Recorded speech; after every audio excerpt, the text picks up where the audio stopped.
BFM Business et 01 TV présentent De quoi je me mêle ? François Sorel. Quels sont les meilleurs smartphones du moment dans le domaine de la photo? Quels sont ceux qui sont les plus homogènes? Quelles sont les nouveautés importantes dans le domaine des smartphones aujourd'hui? Eh bien, on va en parler avec mon invité. J'accueille avec plaisir Frédéric Guichard. Bonjour Frédéric. Bonjour François. Et merci d'être avec nous dans De quoi je me mêle. Frédéric Guichard est le directeur général de DxO Marque. Alors, si vous êtes un fidèle de quoi je me mêle, vous connaissez cette marque puisqu'on en avait parlé il y a un an tout pile. Vous étiez venu sur le plateau déjà de l'émission pour nous expliquer un petit peu ce que vous faites. Moi, ce que je trouve fascinant dans votre métier, c'est que vous êtes là pour tester à peu près tous les smartphones qui existent sur notre planète. Voilà. Et vous les notez. En fait, vous notez les fonctionnalités de ces smartphones. Et d'année en année, vous avez gagné une légitimité qui fait qu'aujourd'hui, eh bien, vous êtes respecté par les plus grands constructeurs qui font appel à vos services pour tester justement les modules photo, la qualité audio, les écrans, etc., etc. Est-ce que j'ai bien résumé ce que vous faites? Absolument. Donc, alors, ils font appel à un service pour effectivement qu'on évalue la qualité de leur téléphone, leur appareil photo, etc., de leurs produits multimédia. Ça peut être après la sortie des titres de benchmark, mais ça peut être aussi en avance de phase avant la sortie, dans le but de finaliser leur téléphone et d'essayer d'avoir la meilleure qualité possible. Par ailleurs, on commercialise aussi des outils de mesure. Donc, on a plus de 150 labos de mesures d'appareils photo qui sont disséminés de par le monde. En fait, tous les fabricants de caméras sont équipés de nos labos. Et pour nous, c'est très important parce que quand on évalue un produit, c'est important que le fabricant soit capable aussi de reproduire les défauts qu'on a pu détecter à travers nos évaluations. Et donc, pour que tout le monde soit d'accord, en fait. Exactement, ça permet de reproduire chez eux les défauts et ainsi et j'espère, les corriger. Alors c'est intéressant parce que c'est votre business finalement. Absolument. Le test. Hein, les marques vous donnent de l'argent pour parfois se faire taper sur les doigts. Hein, on est d'accord. Alors, ils nous achètent des rapports de test. Voilà, mais parfois il faut ces savoir rapports de que test. Derrière chacun de nos scores, il y a un rapport de test qui est en fait que l'on commercialise, que l'on vend, que l'on peut vendre au constructeur s'il est intéressé, mais on peut vendre aussi à ses concurrents dans des buts de benchmark.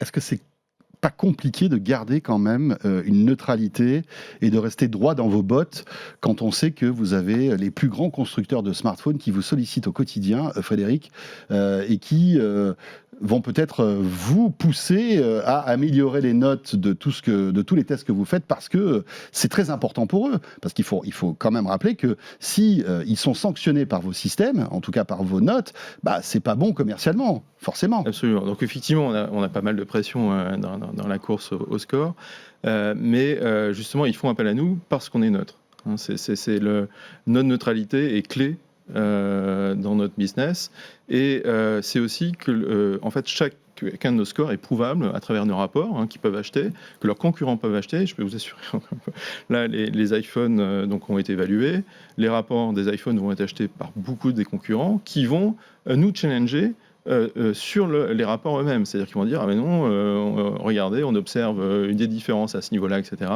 D'où l'importance qu'ils aient des labos pour qu'on puisse se mettre d'accord en disant non, mais regardez, voilà nos tests qu'ils ont donnés et vous êtes capable de les reproduire dans ces conditions. Donc on est extrêmement challengé dans nos scores, dans les rapports, par les constructeurs et leurs concurrents. Mais malgré tout, une pression, on disait. Et ce qui amène notre neutralité. Voilà, c'est ça. C'est dur de conserver cette neutralité parce que l'argent aujourd'hui régit tout. Alors effectivement, mais on est aidé par la science. C'est un point de vue, c'est-à-dire que nos tests sont des tests scientifiques. Oui, c'est du factuel en fait. On utilise les normes, parfois on va bien souvent au-delà des normes, et on est capable de prouver. C'est-à-dire qu'on a gardé preuve de l'intégralité des mesures qu'on a fait, et elles sont vérifiables par les constructeurs, les concurrents, même les médias. Et je pense qu'on peut être fier quand même de vous avoir, parce que vous êtes une boîte française, qui reste en France. Vous êtes à Boulogne, à quelques kilomètres d'ici. Et moi, je trouve que c'est plutôt flatteur et très bien qu'on ait une boîte comme vous qui puisse, voilà, alors peut-être pas influencer, mais en tous les cas être respecté par les grands constructeurs mondiaux de téléphones. On ne le sait pas, et je trouve que c'est intéressant aussi de vous découvrir peut-être aujourd'hui, pour certains d'entre vous qui nous regardez ou nous écoutez. Ce qui est intéressant, c'est qu'au-delà des tests, vous voyez un petit peu les tendances qui se dessinent en termes de technologie, les améliorations qu'il y a dans tel ou tel domaine. C'est ça aussi qui est intéressant. Absolument. Donc on travaille avec les constructeurs, on travaille aussi avec leurs sous-traitants, les fabricants de chipsets, les fabricants de caméras modules. Et donc on a une certaine visibilité de ce qui se trame à l'avenir et donc des tendances dans les fonctionnalités. Donc aujourd'hui, il y a quelques tendances qui se trament. Il y a le zoom. Le zoom, donc c'est une tendance qui a commencé il y a quelques années, mais sur lesquelles on n'est pas encore. Ils se cherchent, donc ils mettent plusieurs caméras modules à l'arrière. Vous prenez l'iPhone 13 Pro Max, il a 3 caméras modules. Certains en mettent 4, certains en mettent 5 même. La difficulté, c'est d'arriver à avoir un zoom continu optique. C'est un Graal. Pour l'instant, on n'arrive pas à miniaturiser cette chose-là, donc on démultiplie. C'est le défi un peu de tous les constructeurs aujourd'hui. C'est le défi. Ils essayent d'avoir un zoom optique continu, ils n'y arrivent pas, donc ils abordent ça avec des focales fixes, 3 caméras modules de différentes focales. Et alors, avec des algos qui aident à faire la transition entre exactement, la difficulté, c'est d'être bien partout, pas juste pour les focales de ces 3 caméras modules, mais sur les intermédiaires, et ça amène des stratégies différentes selon les constructeurs. Et aujourd'hui, on n'y est pas encore. On commence à avoir des choses sympas, mais... c'est lequel le meilleur dans le zoom, tiens, par exemple ? Dans le zoom, vous pouvez prendre le Huawei P50 Pro, un très bon zoom. Qui est le meilleur d'ailleurs dans votre classement. Absolument. Parce que sur votre site DxOMark, vous avez vraiment le classement, toutes ces données sont, vous avez libres. Le Xiaomi Mi 11 Ultra aussi, qui est un très très très bon zoom. Donc les deux ont misé sur des longues focales, des grandes résolutions de capteurs pour combler entre les focales. Vous avez l'iPhone 13 Pro Max ou 13 Pro qui... Alors même s'il n'a pas une super longue télé, donc téléobjectif, téléobjectif, lui a misé, on est en x3 maxi, en x3, là où certains, même Samsung sur le S21 Ultra est peut-être à x10, c'est de mémoire. Donc il y a un écart. Néanmoins, Apple a, disons, sur du wide jusqu'au son télé 3X, a une qualité à peu près constante et à peu près propre.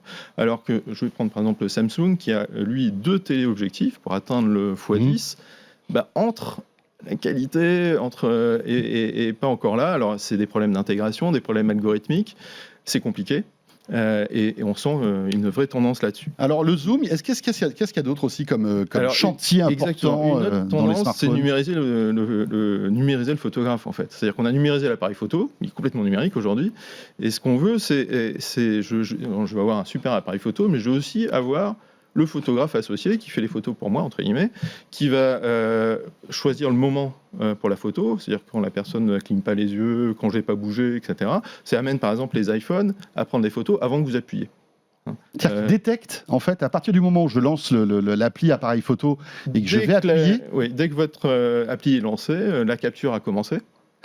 Et quand vous appuyez, ils vont regarder dans le passé parce qu'ils stockent les captures pour choisir la photo qui sera la plus appropriée. Qu'il juge lui, que les algos jugent la plus présentable. Donc là, c'est une partie de l'attribut du photographe qui a été numérisée. Mais vous avez aussi la retouche.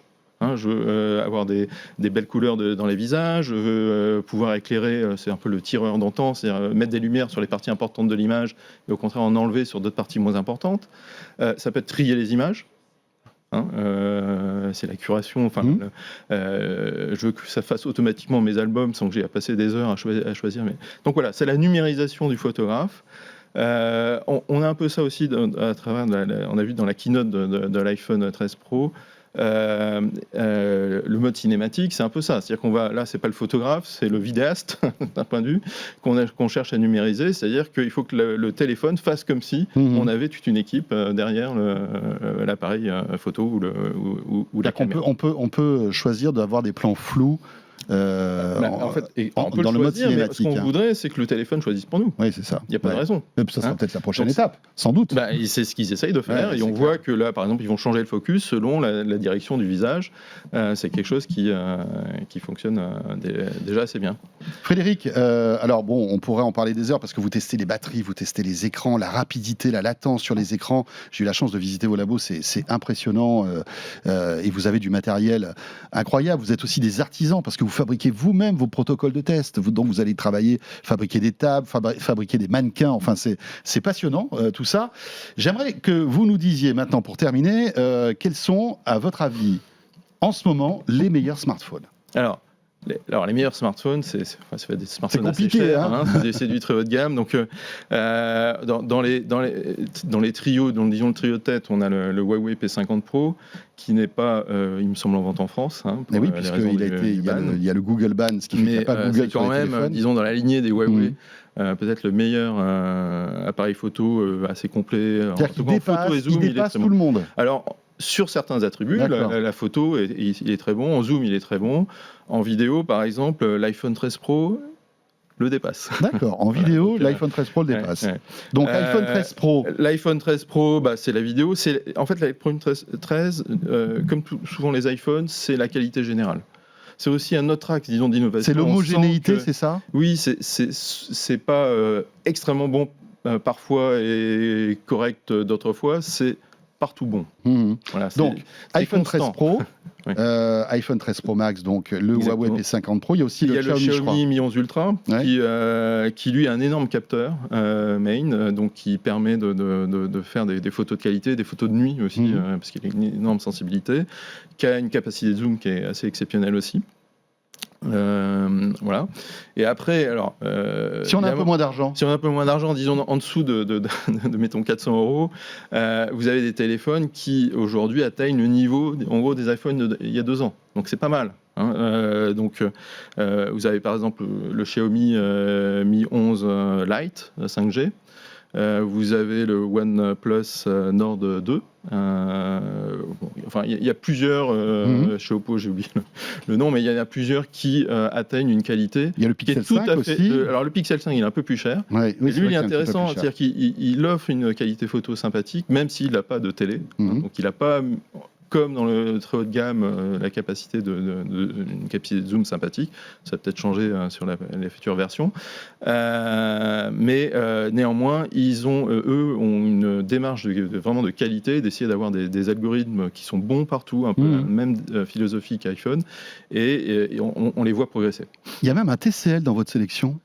Alors que c'est pourtant un smartphone qu'on connaît, enfin, TCL, on les connaît plutôt dans les télés. Je crois que vous avez un TCL 20 Pro. Alors absolument, donc c'est un téléphone qui est de bonne facture, qui est à peu près vers les 500 € et qui offre un bon compromis, disons, de qualité compte tenu de sa gamme de prix. Alors évidemment, on ne va pas retrouver le zoom. Non, c'est clair. Il y a un grand angle et un main, et un niveau de qualité qui est tout à fait raisonnable, qui dépasse même celle d'un iPhone 11 il y a 2 ans. Très intéressant tout ça. Voilà, DxOMark. Vous pouvez aller sur le site. Il y a tous ces classements avec. Vous allez voir tous les produits. C'est encore en anglais, mais bon, voilà, pour découvrir les classements des téléphones, c'est pas trop compliqué. Merci beaucoup Frédéric d'être passé par le plateau de quoi je me mail. Passionnant. Voilà, une pépite française, DxOMark, ici en France, et qui fait trembler parfois les grands constructeurs de smartphones. Cocorico, ça fait plaisir. Ça fait peut-être aussi partie de cette fameuse souveraineté dont on évoque régulièrement les attraits. Merci Frédéric. Merci. De quoi je me mêle est terminé. Merci de nous avoir suivis. Bon week-end à vous toutes et à vous tous. J'ai le plaisir de vous retrouver chaque soir aussi sur BFM Business, à la radio, à la télé pour Tech & Co. N'hésitez pas à découvrir cette émission si ce n'est déjà fait, et n'hésitez pas aussi à me dire ce que vous en pensez, par exemple sur mon compte Twitter. Ce sera avec plaisir. Et je vous retrouve la semaine prochaine. À très vite. De quoi je me mêle sur BFM Business et 01 TV.